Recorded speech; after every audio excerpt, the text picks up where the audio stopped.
the Middle podcast, the podcast dedicated to the music, movies, and culture of Generation X.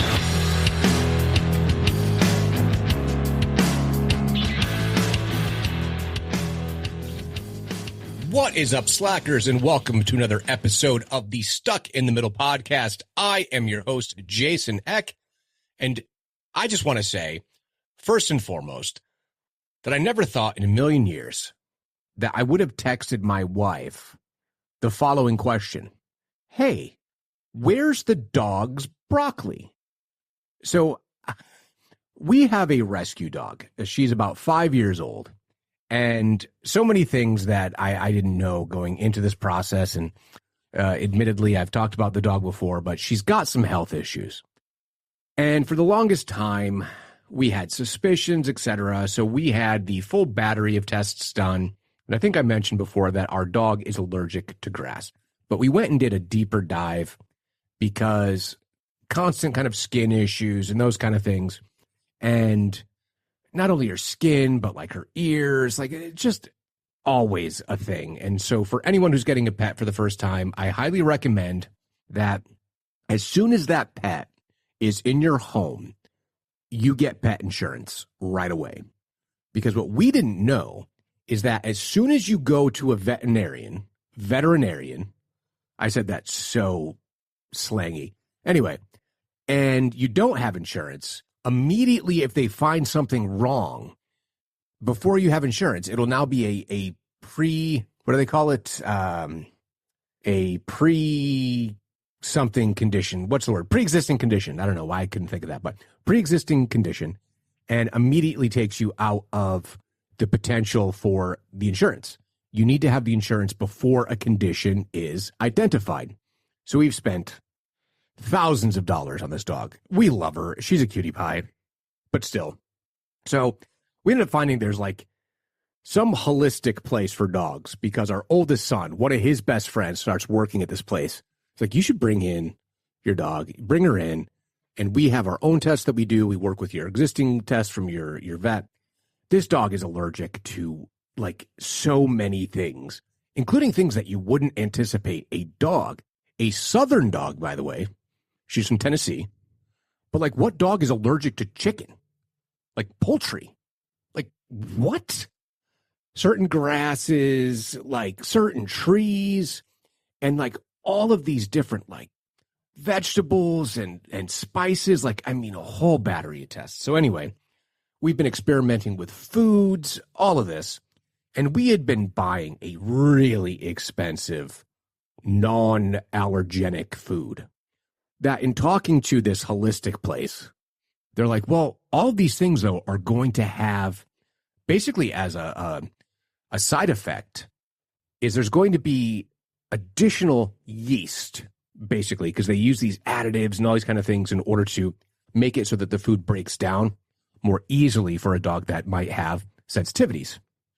Like her ear problem is a yeast problem, yet you're feeding the yeast by using the food that your own vet is recommending that you use. It's just one of those things. It's kind of like all healthcare, right? It's so frustrating. So now she's on this all like beef pork mix, and it has like bone, but it's real meat. And we mix it with these little broccoli cookies that my wife made for the dog. And you have to add this little bit of broccoli in with the meat, and then she has a full meal. But you can fill out the meal with home-cooked pork. It's just bonkers. So my dog is eating very well, and we're trying to get her skin issues and those kind of things under control. Anyway, that's what I was doing before the podcast. I was like, oh, shit, I got to get recording because I'd like to watch the presidential debate that's going to be on tonight. That's going to be a shit show. Anyway, like, oh, man, I can't find the broccoli. It's like, oh, it's in the freezer. Anyway, and another thing on a more somber note, honestly, the older we get, we have these continued losses in pop culture. And of course, we have the passing of an absolute legend of the screen, And particularly for our generation, the number of things that he was in. And of course, I'm talking about James Earl Jones, who had just passed away this week, I believe at the age of 93. Yeah, 93 years old. And when you think about James Earl Jones, we obviously think of him as the legendary voice of Darth Vader. No, I am your father. But think about the fact that he was also in Conan the Barbarian. His very first film, was Stanley Kubrick's Dr. Strangelove in 1964. Let's see, a Golden Globe nomination for Claudine in 1974. Obviously, the Star Wars franchise. Conan the Barbarian, Coming to America, Field of Dreams, The Hunt for Red October, Sneakers, The Sandlot, The Lion King. I mean, just over and over and over again. And a bunch of guest spots on like TV shows. He was also in Roots, Jesus of Nazareth, Picket Fences, Homicide: Life on the Street. Great show from the 90s. Did not get as long a run as it probably should have, but that's where I think many of us first encountered Andre Braugher, who was also no longer with us. But James Earl Jones was like one of the voices of our youth, and such a unique looked like no one else on screen, and also an accomplished stage actor as well, where he was a Tony Award nominee. But when you look at the total cast, and I want to double check something here. Yeah. So the only one still remaining from what got retroactively called A New Hope, but we called Star Wars. The only three actors from the original Star Wars, of like the principal cast that are still with us, are Anthony Daniels, C-3PO, Harrison Ford, of course, Han Solo, and Mark Hamill, Luke Skywalker. Carrie Fisher has passed. Peter Cushing has passed. Alec Guinness, Kenny Baker, Peter Mayhew. So Kenny Baker was R2-D2. Peter Mayhew was Chewbacca. David Prowse, who was the physical form of Darth Vader, with the voice being James Earl Jones. So both the body and the voice of Darth Vader are no longer with us. But I just wanted to give kind of a shout out to James Earl Jones. I mean, honestly, Sandlot too. Just such a gifted man, such a unique, what was the name of his character? I always forget, and I end up having to go and look at it because I think it's just an absurd name. Where is it here? And then we'll get into our topic for tonight. So his character in Conan, where the heck is it? Why can't I find this? Thulsa Doom. That should have come to me, but it's so absurd. And you don't look at James Earl Jones and even think that he'd be a character named Thulsa Doom. And man, the wig, the whole thing was just so seemingly out of place for an actor of such gravitas. And everyone played that movie kind of straight, you know, but what a cool guy. And he'll be missed. Absolute legend. 93 is nothing to be sad about. I mean, obviously, you know, to be iconic, people will mourn you, but 93, it's a hell of a run and great successes in his career. So we wish him well on the next phase of the afterlife and whatever that brings. So I guess it's appropriate to say, may the force be with him. So let's jump in to this week's episode. So I was listening to another podcast, and one of the hosts of the show was talking about, you know, turning 60. And I got to thinking about that. So obviously we're talking about our generation. So 65 is the starting point. So I'm not going all the way back to 1964, but they started talking about how, hey, what are we looking at? You know, what happened in 1964 and what happened in the year of my birth? And I'm like, you know, what did happen in all of these decades? So we're going to take a jump in. And I found this one website that has all of the years in a very similar format. I don't know what the heck Hobby Lark is, but Hobby Lark has complete kind of recaps of critical things from each year but it's all the same kind of content. So I felt that it was giving us easy comparisons to kind of talk about each one of the years. And I wonder if it's all the same. Yeah, the same writer. So he's done it with the same basic format for each one of the years. So again, for all of you who are prior to this, we're in 2024. So we're looking at 50, 40, and 30 years ago. Many of the things that would be critical, depending on really where you fall within Gen X. And if, you're mid-70s like myself, this is probably going to be more impactful. For some of you older Xers, you might be like, damn it, that's not my year. But let's check it out. So let's go all the way back to 1974. So what happened in 1974? And one of the things I was also thinking about is the world really that different? It seems like it's the same shit, different year, right? And here we are. I'm glancing at this going, yeah, same shit. Always. Just humanity, I think, is just the same. You could make this 64, 54, 44, 34. Think about it. It's all the same stuff. So in 1973 to 1974, there was a recession in the U.S. resulting from rocketing gas prices. So OPEC had a oil embargo against the U.S. Obviously, they were still spending on the Vietnam War. Think about that in our lifetime. And the Wall Street stock crash of 73, 74. The recession also came about from efforts by the Federal Reserve to tame inflation through restrictive monetary policy, which had expected that it would dampen economic growth, right? Expected. Sometimes we have different monetary policy, let's just print money and then wonder what happens there. It's just so interesting how it's so very cyclical and economies are as they are, and you just have to ride the wave. It just sucks when you're in the worst of it, and the times can be very, very difficult.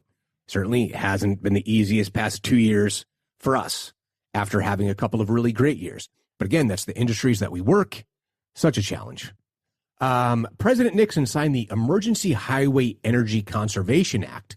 And I didn't remember this being a thing. I did know that the day that I was born, Nixon was on the cover of all the newspapers because he was meeting with Anwar Sadat before Sadat had been assassinated by the Muslim Brotherhood.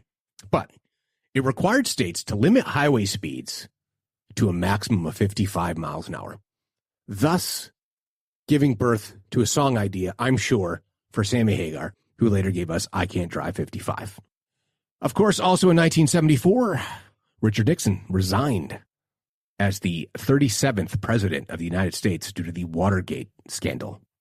The federally administered Supplemental Security Income, SSI program began operations by providing basic financial support for the aged, blind, and disabled.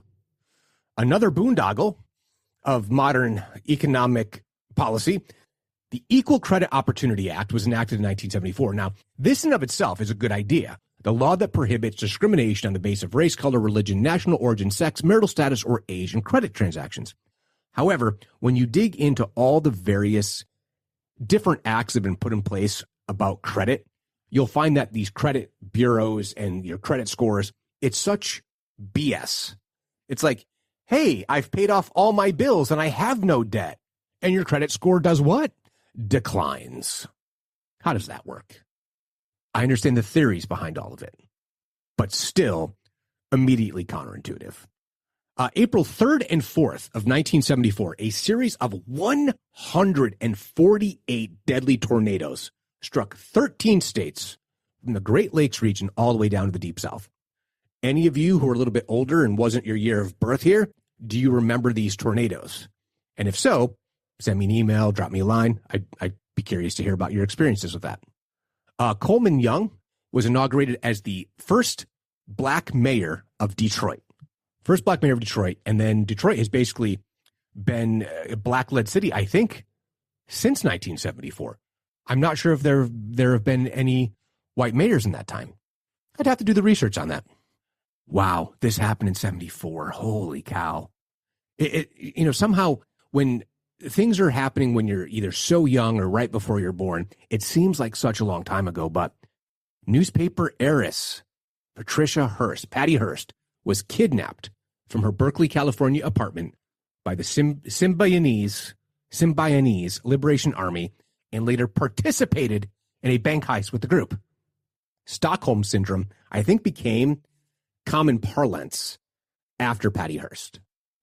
1974, unemployment peaked at 7.2% in December, and inflation remained steady. Get this, at 11.04%.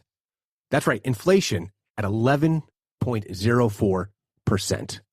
The median national household income was $11,100, and Americans paid an average of $4,441 for a new car. That is crazy. However, also in 1974, a gallon of whole milk cost $1.39. Bacon was 99 cents for a 1-pound package, and eggs were 58 cents a dozen.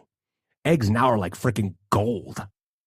People magazine began publishing in 1974, and Happy Days started an 11-year run on ABC.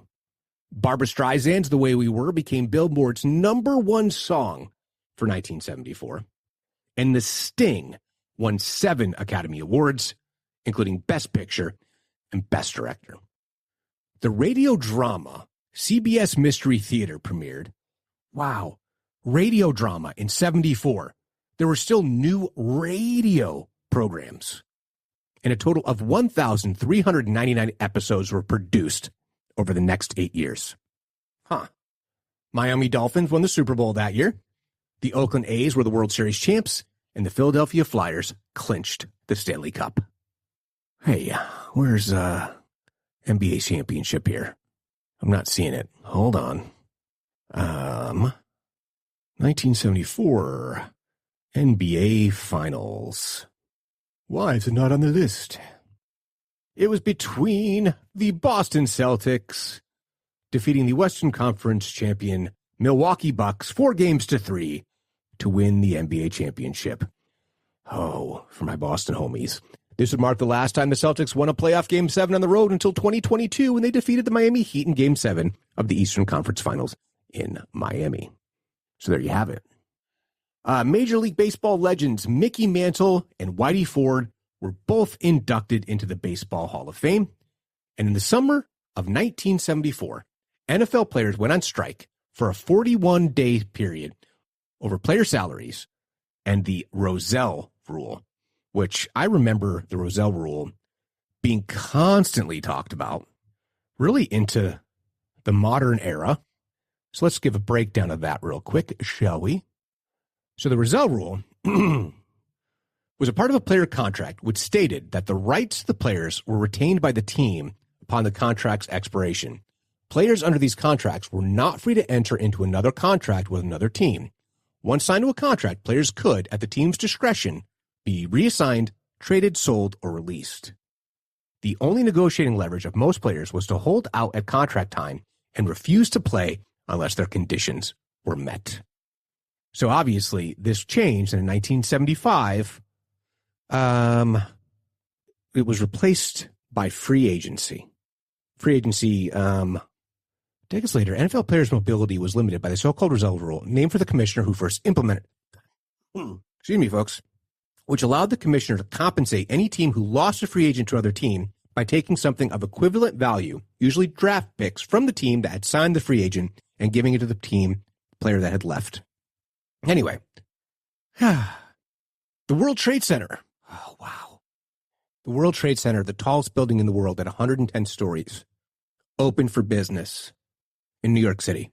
It's crazy to think that those towers are gone. You know, the Tower 1, which was built in 74 and opened then, was the tallest building until a year later when Sears Tower opened and became the tallest building. Oh, man, that's just crazy.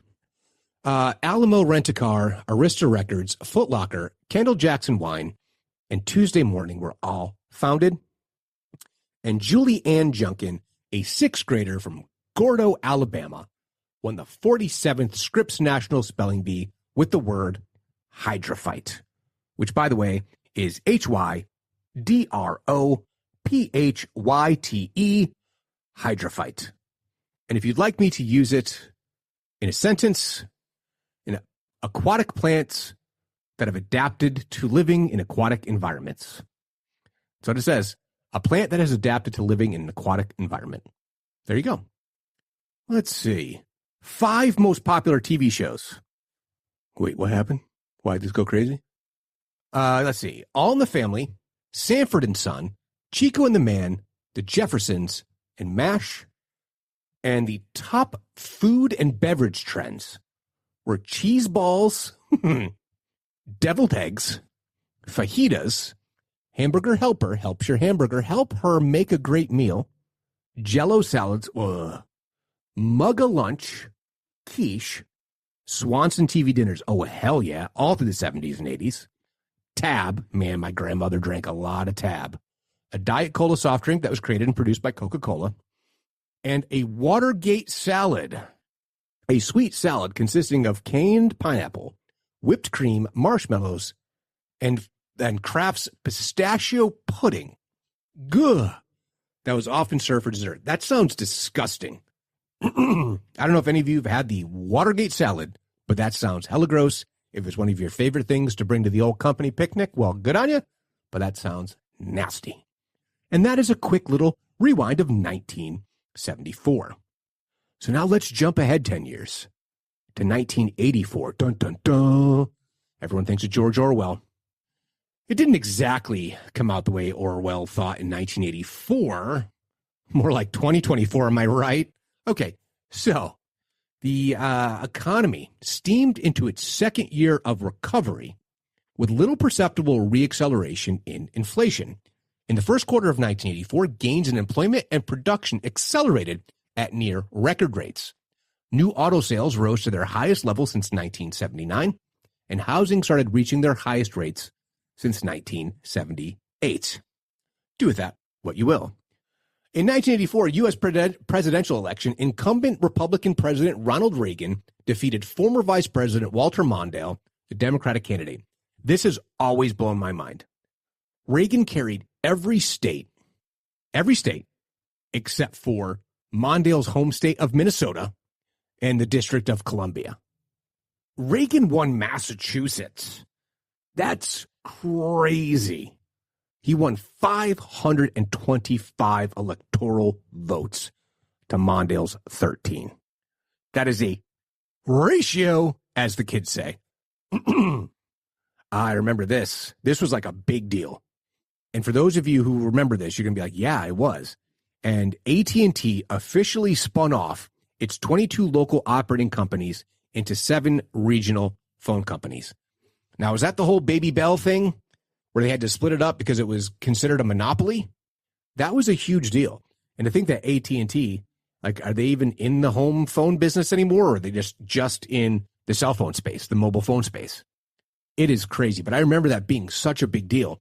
And I think part of it is because my grandfather, who was still working at this time, worked for SNET, which is Southern New England Telephone. Was that the spinoff? Let's see. SNET, Southern New England Telephone.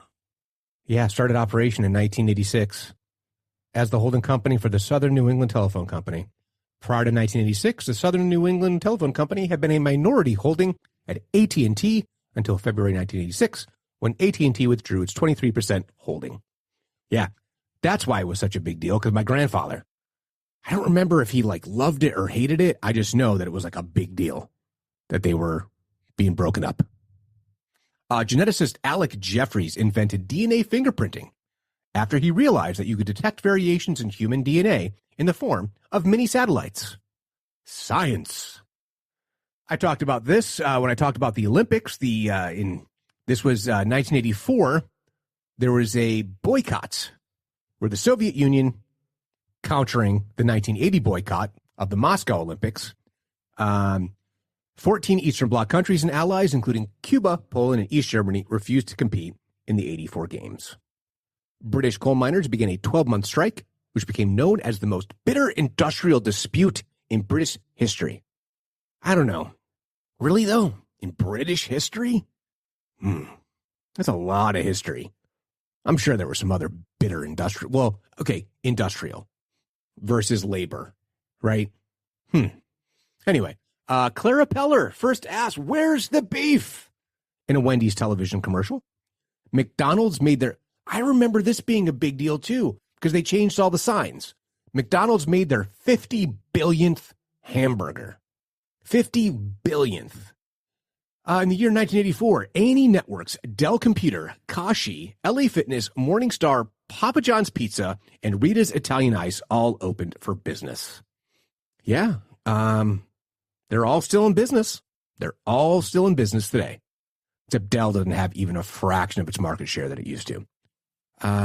Virgin Atlantic Airways began operations with a maiden flight from Gatwick Airport in London to Newark Airport in New Jersey. The LA Raiders were the first Super Bowl, not the first, sorry. LA Raiders were the Super Bowl champs.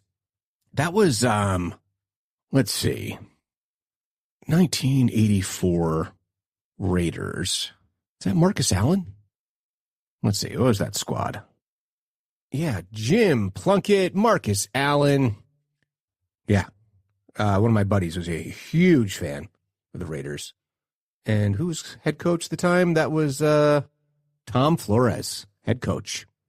The Detroit Tigers won the World Series, and the Edmonton Oilers clinched the Stanley Cup. Again, no NBA Finals on here, so 1984. Let's see. Was that going to be like the Lakers or like the Pistons or something? Oh, I should have known this. 84. That was the Celtics. Why was I thinking 86? Yeah, Celtics defeated the Lakers. I had that backwards. I thought it was the Lakers that won in 84. Hold on a second. Who won it the year before? The Sixers defeated the Lakers the year before. Who was the next year? Hold on. Yeah, the Lakers won in 85. Hold on a second here. Yeah, so Casey Jones was coaching versus Pat Riley, and next year was a rematch, and the Lakers won. And then the next year was the Celtics. Yeah, 86. Okay, yeah. I forgot about 84. Anyway, let's see. Chicago White Sox, Milwaukee Brewers played the longest game in MLB history, 8 hours and 6 minutes over 25 innings. Harold Baines ended the game by hitting a home run to lift the White Sox to a 7-6 win over the Brewers. Luis Arpaio, Don Drysdale, Harmon Killebrew, Rick Farrell, and Pee Wee Reese were all inducted into the Baseball Hall of Fame. Prince's Purple Rain album spent 24 consecutive weeks at the number one spot in the Billboard 200 and more than 32 weeks in the top 10. It's a hell of an album. The album was far better than the movie. I love the movie, don't get me wrong. It's excellent for what it is. There is, well, it's the performances, like the live performances are great. It's the stuff that's in between that's a little bit dicey. Lake Minnetonka. Oh. Anyway, January 27th. Oh, this was huge news. Michael Jackson's heavily gelled hair caught on fire while he was filming a pyrotechnic shot for a Pepsi commercial. I mean, that could have been even worse than it was. But man, that was international news. Terms of Endearment won 5 Academy Awards, including Best Picture and Best Director. Hell of a cast. So what's that? It's Jack Nicholson, Shirley MacLaine, Deborah Winger. The first syndicated version of Jeopardy aired. Okay, and I don't know why. I think that this is some kind of weird Mandela effect because I literally do not remember. Because in 1984, I was 10 years old. I figured this would have been more of a blip in my brain registering somewhere because I did have family members who watched soap operas. But the TV soap Edge of Night ended a 28-year run. I don't remember ever even hearing the name Edge of Night. So that's on me, or it didn't exist. Different timeline. I'm from a different timeline. First annual Soap Operas Digest Awards were held, and Days of Our Lives won every award in the daytime categories. At the 57th Scripps National Spelling Bee, 13-year-old Daniel Greenblatt of Sterling, Virginia, spelled the winning word luge. You know the luge, the downhill luge, L-U-G-E. And of course, people started talking about 1984, the novel, and it also made an indelible mark on our lexicon, ushering in such words and phrases as Orwellian, newspeak, and memory hole. 5 most popular TV shows in 1984: Dynasty, Dallas, The Cosby Show, 60 Minutes, and Family Ties. That checks out. That makes perfect sense. And the 10 cool food and beverage trends. Bagel bites. I don't remember those being a thing. I think I was just still eating Elios. I don't really think I liked the concept of bagels. I'm trying to remember the first time I had a bagel. It was probably like a Lender's bagel. Do you remember Lender's? Do they even still make bagels anymore? Capri Sun. Chicken and veal marsala. Chocolate mousse. Chocolate mousse was kind of like a big thing for a while. Not chocolate pudding. Chocolate mousse. It sounded so fancy. So French. Cool Ranch Doritos. Diet Coke, definitely. And of course, we have the Jello Pudding Pops commercials, like every third commercial, particularly during our Saturday morning cartoons. Lean Cuisine frozen dinners, which of course is the healthy counter product to our Swansons. Quiche, still a thing.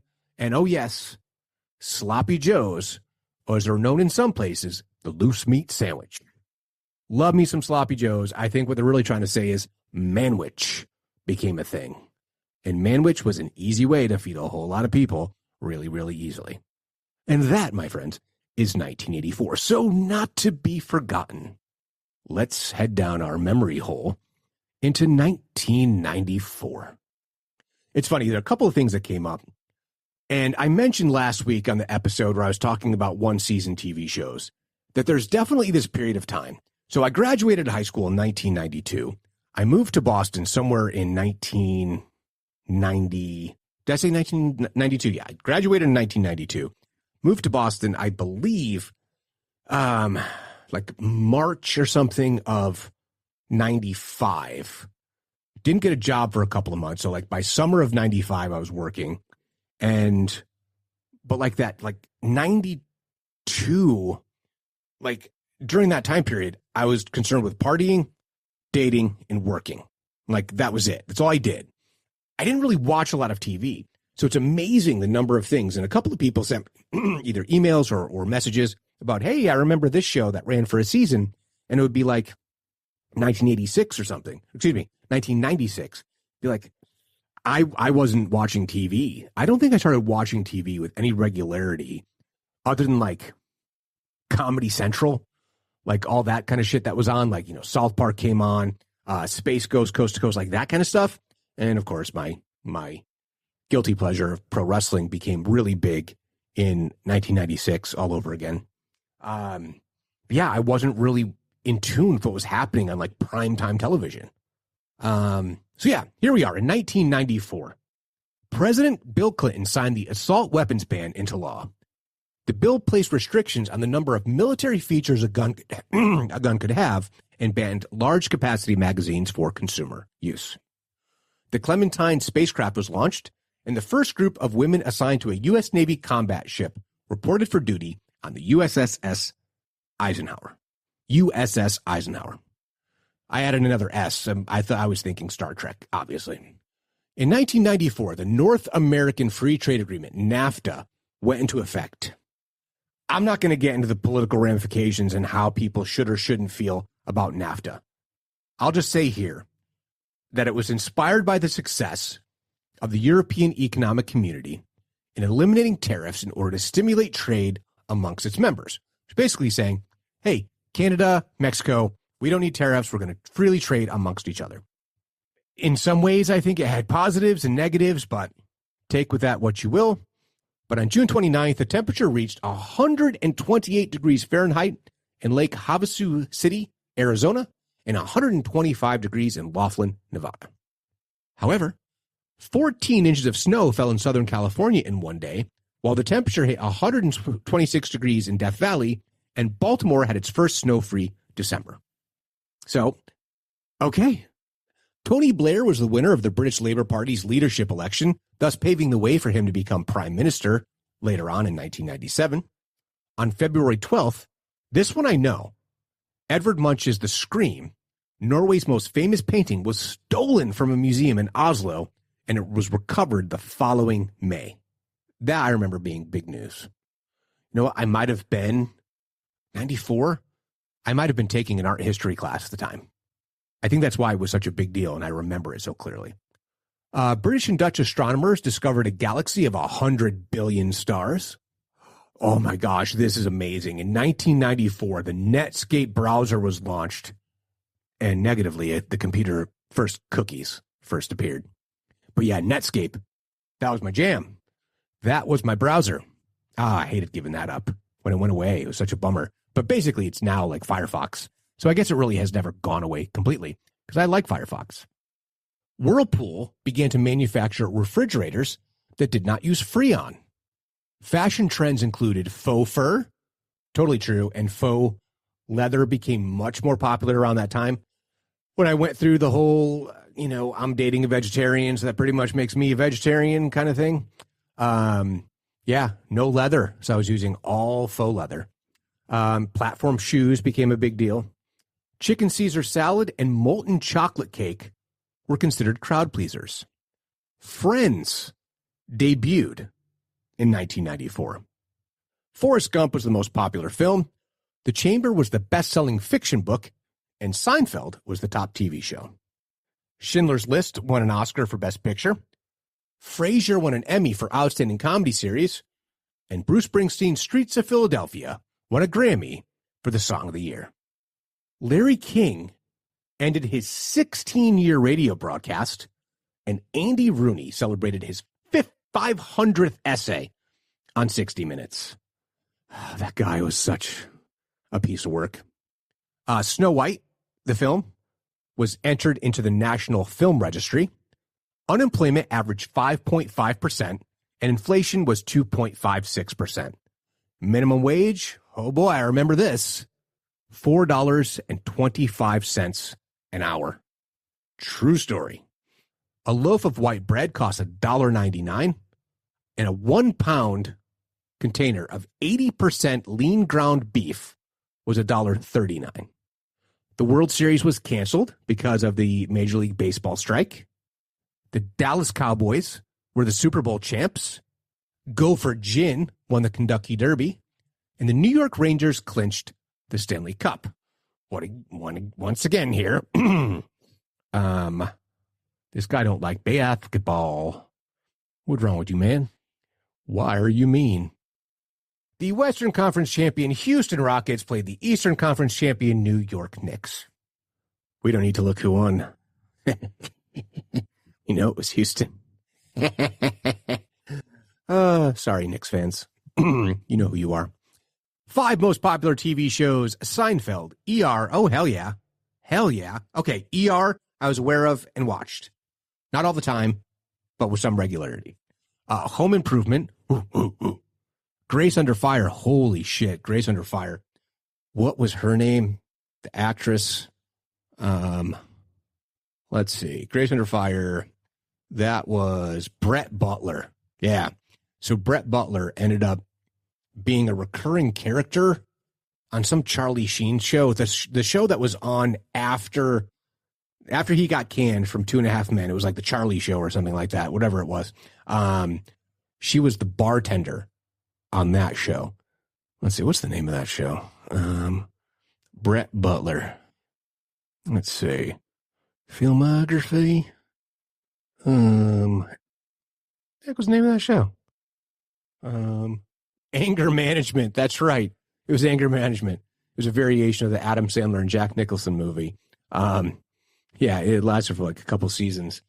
I think Selma Blair was on there maybe. Anyway, and the other top-rated show running out the top 5 was Monday Night Football. And let's see. Food and beverage trends. Beefaroni. Oh, my gosh. Chicken Caesar salad. Elio's Pizza. Hell yeah. Gorton fish sticks. Guilty. The only fish I ate growing up, if it wasn't tuna, were fish sticks. I'm sorry. With the homemade little tartar sauce, which basically some relish and mayo, you mix that sucker up. Good stuff. Hawaiian Punch. Hot Pockets. Yeah, staple. That was a staple food for me, honestly. I loved Hot Pockets. You know what's not on here? Okay. We also have Juicy Juice, Lunchables, Melody Pops, and Pillsbury Toaster Strudel, which was their answer to the Pop-Tart, but yeah, very different. Combos. I figured combos would be on here, but maybe that's in a different year. Maybe that's like 91, 92, 93. But man, I used to eat bags of combos. Like, get the pretzel combos, the cheddar ones, just such delicious, ridiculously bad for you, tasty treats. So yeah, that is a kind of rewind of 1974, 1984, and 1994. And I think one of the critical things is we're looking at world economies and conflicts and like world conflicts and war and terrorism and all these kind of things. And it's just, I think part of the reason I wanted to do this is it really does demonstrate that, yes, things do change. And I know that we sometimes lament the world that we're in. And we look around and we go, oh my gosh, things have changed back in my day. Well, back in our day, yes, we didn't have a ubiquitous device that we carried everywhere. That was a calculator and a camera and a video recorder and could access all the information anywhere in the world in just a couple of taps. And the entire library of every record that we could possibly imagine, except there's so much stuff that I have buried away in like CDs and cassettes that you don't have readily available. That's the whole thing with like indie music, and you can't find it electronically. So physical copies still matter in my opinion. But think about it, like a president who resigns because of what's considered to be election interference and espionage against other American citizens, like all these things. And obviously Vietnam as a conflict, all of these things are just very cyclical, very routine, you know? I mean, think about it. Turn of the century, you had 2 world wars, 20 years apart. Baffling. And really, if you look at why was Vietnam fought? Well, in theory, it was to possibly prevent future world wars because of the spread of communism and and you look at the 70s and the reason that we have a write-up here about, you know, Reagan being the president. Well, he had to be an incumbent that had dealt with terrorism. Gee, fast forward, terrorism. Yeah. And, you know, except for some of the expansion teams, you hear some of the same names winning championships. Celtics, Lakers. You know what I mean? It's not so different. Really, the technology piece, I think, is what's hugely different. And then even the inflation thing. Our parents dealt with it. Our grandparents dealt with it. Our great-grandparents dealt with it. And the modern monetary policy and the Federal Reserve and, you know, how we manipulate currencies and manipulate dollar values. And there's things in here talking about gas prices. And, you know, in 1974, when I read that off, I'm like, wow, people must have really thought things were awfully bad and couldn't get much worse. And I think many of us now in the same shoes as our parents are going, man, economy sucks and this sucks and all that. People are like, well, no, the economy doesn't suck because Wall Street is killing it. Well, yeah, I get it. But I'm talking about on the consumer level, talking down on the small business level. That's really the lifeblood to me of the country. Small businesses are so important, you know? But anyway, 74, 84, 94. And here we are. I could have very easily gone in and done the other decades as well. But I really wanted to focus on the times where we were young. And now we are not. But it is natural passage of time in life. And I'm about to log off here and get ready to go watch a debate that's going to be painful to watch. They all kind of are. But you know, it's funny. You know, I go back to 1994. And I remember going to my buddy's house and we watched the debate and then we waited for Saturday Night Live to do their version of the debate, right? Hilarious. So 92, there were these skits where it was George Bush Sr., Ross Perot, and Bill Clinton. And I think Dana Carvey, was he both of them? It was like Daryl Hammond was Clinton. And I swore that Dana Carvey was both Ross Perot and George Bush. but maybe I'm not remembering that properly. But I don't know. So what was the next debate? There wouldn't have been. Let's see. I'm just going to look this up as we log off for tonight. Let's see. Was that? Oh my gosh! Was that Bob Dole? Was that Clinton versus Dole? Oh my gosh. Let's see. Why is that just not like the first thing? No, I don't want all of this other stuff. I literally put in presidential. Those midterms. Yeah, these are midterms. I'm sorry. 94 was midterms. That's right. 94 was midterms. Because he got elected in 92. Was it 92? Yeah, because that was the first one that I could vote. Yeah, the incumbent president. Yeah, Bill Clinton, governor of Arkansas, defeated incumbent President George H.W. Bush and businessman Ross Perot. Yeah. So 4 years later, it was 96. Sorry, my brain was went a little goofy there. Yeah, those were midterms. But anyway, that next one was 96, right? Wow. Holy cow.